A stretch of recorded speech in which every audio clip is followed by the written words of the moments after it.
Человек пьяный, неадекватный.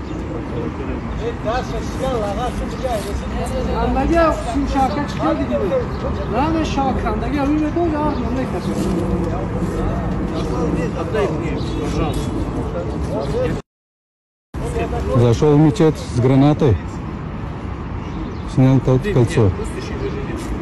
ассалому алайкум дӯстони азиз, умедворам ҳамаи шумо хуб ҳастед. бара шумо саломатӣ хоҳон ҳастам. дар зери навор лайк монед, ба канали мо обуна шавед ва наворро падалиста кунед, то ки дигар мардум бидонанд ки мардуми ҷумҳурии Тоҷикистон чӣ гуна мардуми шердил ҳастанд.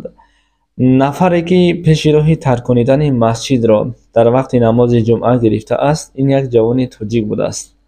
ҳоло он ки бисёр нафарон роҳи гирезро пеш гирифтанд, ин ҷавони тоҷик зуд аз ҷояш хеста намондааст ки ҷавони рус гранатро ба сӯи мардуми намозхон партояд. ҷавони тоҷик ӯро аз дасташ гирифта ба берун баровардааст ва то омадани мақомотҳои қудратӣ гранатаро сахт бо дастонаш доштааст ки то натаркад.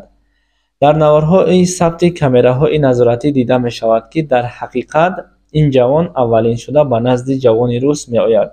наворе ки шумо дар рӯи экран дида истодаед ва дар дасти худ гранат дошт, яъне ки ҷавони рус бо ҳамроҳи гранат то ки масҷидро тарк кунад. баъдан мақомотҳои қудратӣ тафтиш карданд ва гуфтанд ки гранати ҳақиқӣ нест, не баевая граната. вале дар он вақт ягон кас намедонист ки гранатаи ҳақиқӣ ҳаст ё ин ки не. бисёр нафарон дар шабакаҳои иҷтимоӣ ҷавони тоҷикро шердил гуфтанд ва ситоиш карданд ва ҳамчунин мегӯянд ки ӯ ҷони худро дар хатар гузошта метавонист даҳҳо нафарро аз таркиш наҷот диҳанд. мардоне ки аз заиф будани мардонагии худ азият мекашанд ва мехоҳанд ки зудтар аз ин беморӣ халос шаванд, пас мушкилии ҳамаи мардҳо ҳал шуд.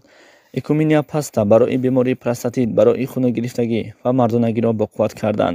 самиуван барои бузбалашавӣ ва фарбеҳшавӣ аз 10 то 15 вес. фатзор касоне ки мехоҳанд худашонро хароб кардан аз 10 то 15 рӯз. маз барои соати ҳамхобагиро дароз кардан аз 20 то 45 дақиқа. ҷавонҳое ки мехоҳанд риш бароранд ва шахсоне ки мӯи сарашон мерезад, миноксидил натиҷаашро дар тӯли 3 моҳ мебарорад. ширкати доруҳои гиёҳӣ ҳамроҳи шумост. ба тамоми шаҳри русия доставка дорем ва касоне ки мехоҳанд ай метро дастрас кунанд, пас то метро доставкаи мо бепул аст.